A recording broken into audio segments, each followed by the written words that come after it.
Hi, I'm Rachel, and this is my Autumn 2018 quarterly writing wrap-up. I'm filming it after getting home on the 31st. I still think I have time to get it up before the new year, but I guess that means I gotta get down to business here and hopefully keep this short, which I've been able to do with a lot of my recent videos, so huzzah! I divide this video into 4 parts where I talk about various writing exploits and how I did on my goals for the last quarter, and then I set them for the new one. So let's get to it. Of course, the big event of autumn of any quarter will be NaNoWriMo. It's really the thing that stands out the most in my memory, even though this year wasn't as special as last year. But last year just gave too much to live up to with finishing my draft of the corners and my first Nano with my writing group, which was actually around last year. They weren't so around this year. But I still had a great amount of fun. I went to a couple of events. I did writing and got some goals met. I'll get to more of that in my goals section. Also, in my finale for my NaNoWriMo experience, because I vlogged everything and had a lot of fun doing that again, I talked about a podcast that my friends told me about that N.K. Jemisin did about world building for fantasy, which intrigued me because I was having issues or trying to work through my own world building for my own fantasy. And I finally got to listen to the podcast right under the wire, which I'll link down below. There's a lot of meaty stuff in there, so I really could listen to it again, but I found it to be really informative, and it was something that's up my alley because I think, well, world building is the pinnacle of speculative fiction writing.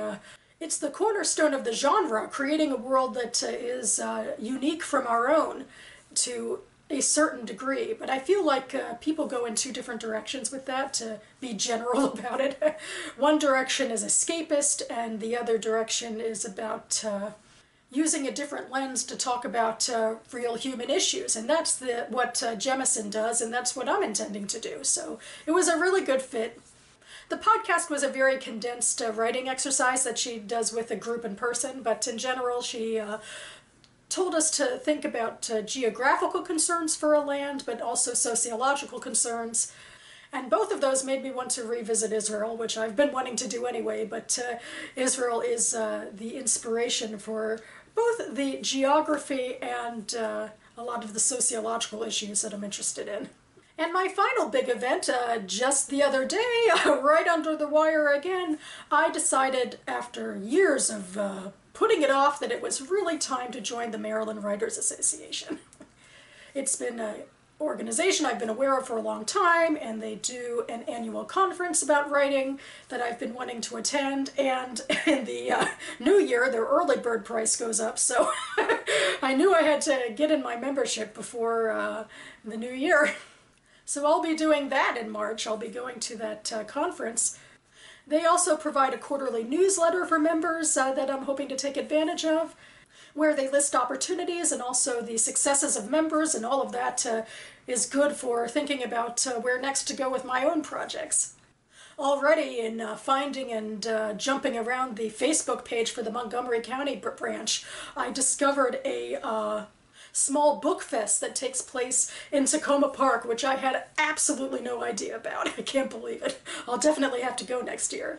Okay, and this is the part where I veer away from my fiction exploits to talk about the bulk of my writing that I tend to do, which is blog posts. I have 3 blogs that I update, usually once a month. Although during Nano I update one of them 4 times a month, and I thought that I would take my favorite post from each of them to highlight here. Starting with Jewish DC, which is my cultural blog about Jewish events happening in the DC area, and in November I went to see an Israeli film called Red Cow.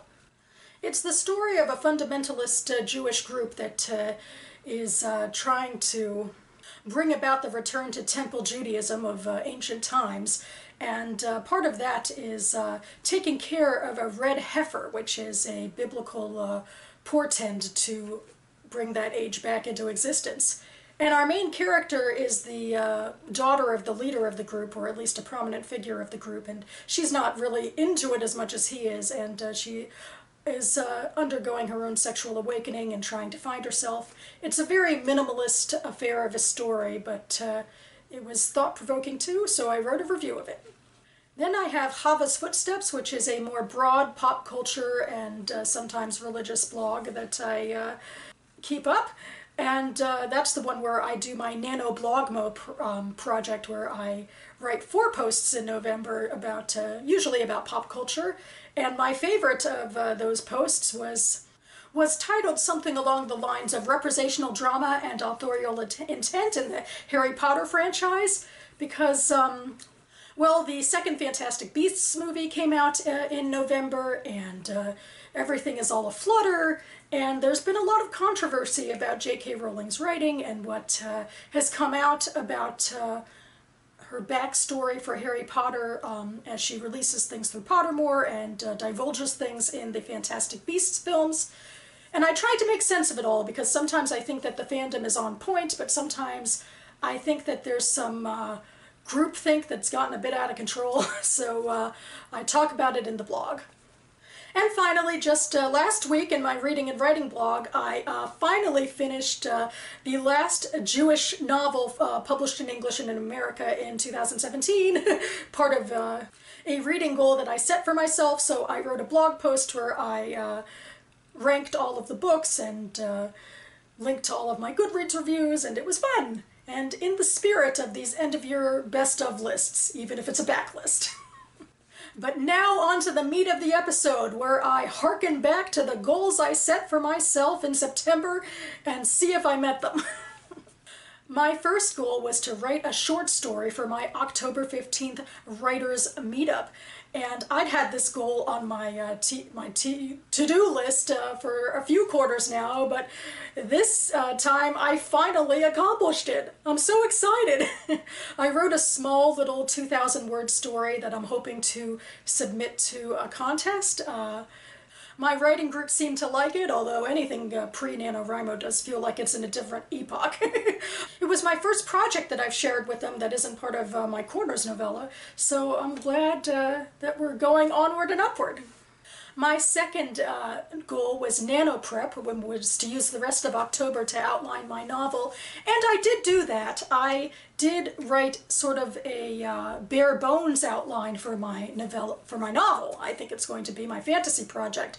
Although as I got into November, I realized that I still had too much work to do and I couldn't dive into writing yet, and I spent November writing a more comprehensive outline.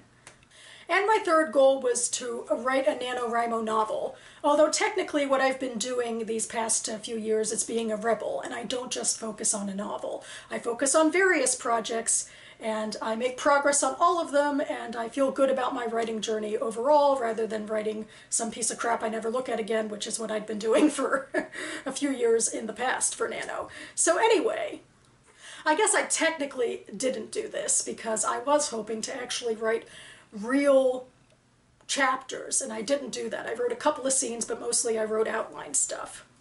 But really, that's just the way the cookie crumbles. It wasn't about me being lazy, it was about me understanding the parameters of the project as I went through it. And yet, at the end of November, when I was looking into the broad expanse of December, I told myself I should finish said outline, and I didn't do that. So I think this is only fair. Shame. Shame. Shame. Yeesh, she is a hard taskmaster. But now is a new quarter and a new year, and a new chance to prove myself with my writing goals. So I have 3 here that I actually mean to map to the 3 months of the quarter. In January, I want to re-edit the corners in what I'm calling the de-dramatize edition. Because I talked about it in one of my Nano vlogs. My mother read the beginning of the corners and really confirmed a bunch of things that my writing group was saying, and got me to thinking that I really need to go back to the revision board. It won't be a humongous revision, or at least I hope not. I think it's going to be something that I can manage in a month, or at least that's my goal. In February, I'm doing a February Nano with my writing group. We had our holiday party earlier this month, and they were Folks were unhappy because due to the holidays they didn't get as far in the official Nano as they wanted, but they felt the urge to, band together as a group and do something. So that's our plan. I don't really want to commit myself to 50K. I don't. I think it's fine just to do that in November, but I knew that I had to participate in this some way or another, so my goal is to write every day in February. And finally, in March, I want to edit and resubmit, or perhaps send to other people, my new short story, which I called Jewish Adult. Because, as I mentioned, I was writing it particularly for a contest, and that contest is set to open in March, although it'll continue to be open, I believe, until July. So I have some wiggle room, but the sooner the better, really. So that about covers it for me now. Man, I'm liking it that Missy's decided that the bed is now her spot. This is a very new development. I don't know how long it'll last, but as long as she's here, I'm sure she is cuter company than I am. And this wraps up BookTube and AuthorTube for 2018 for me. It's been a really productive year for me in AuthorTube. Of course, one of my favorite memories is in February when my short story Quarter Life was published. But I also did a whole lot of significant work for The Corners, and now I'm starting new projects.